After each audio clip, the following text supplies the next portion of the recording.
Cystic fibrosis is a hidden illness which can make it really hard for people to understand, because on a lot of days I can look as well as the next person.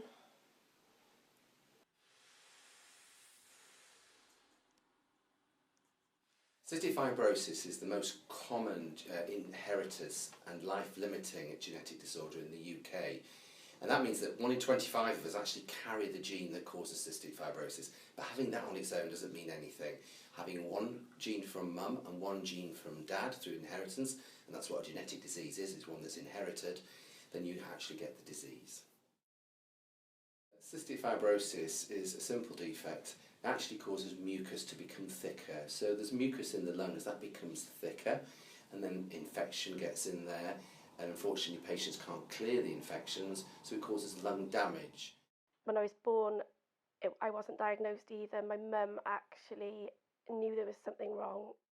I knew instantly, I think it's a mother's instinct, that there was some issues.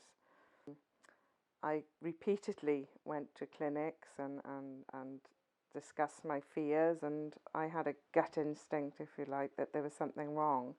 I can't remember actually anyone telling me I had it, but I do remember as a little girl my physio coming over with her pet sheepdog, and my dad giving me physio and me giving the dog physio.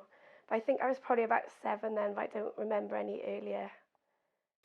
Every day I can do 3.5-hour physio sessions, take 40 to 60 tablets a day, and this means that I can't be as spontaneous as most people my age. Patients with cystic fibrosis have to take handfuls of enzymes to help digest all their food, otherwise they would have problems with malabsorption and lose weight and develop malnutrition, which is how a lot of patients with cystic fibrosis used to die.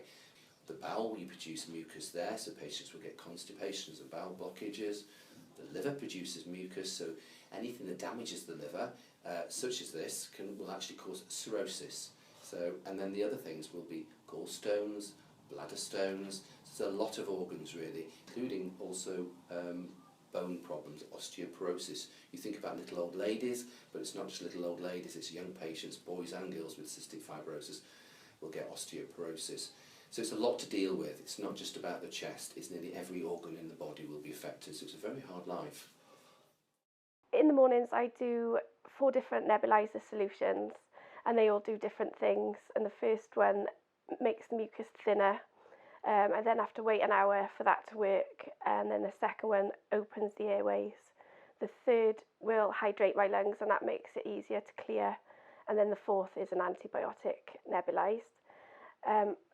That is all assisted with a Vivo machine, and that actually exercises the lungs as you breathe in and out. It'll push more air into your lungs, and therefore expands all the small airways.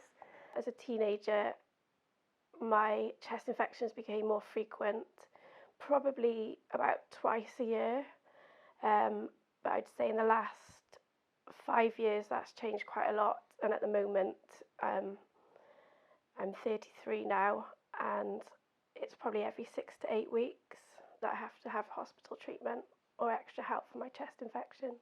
The hospital offers extra physio sessions, intravenous antibiotics, anywhere between 2 and 3 different medications at a time.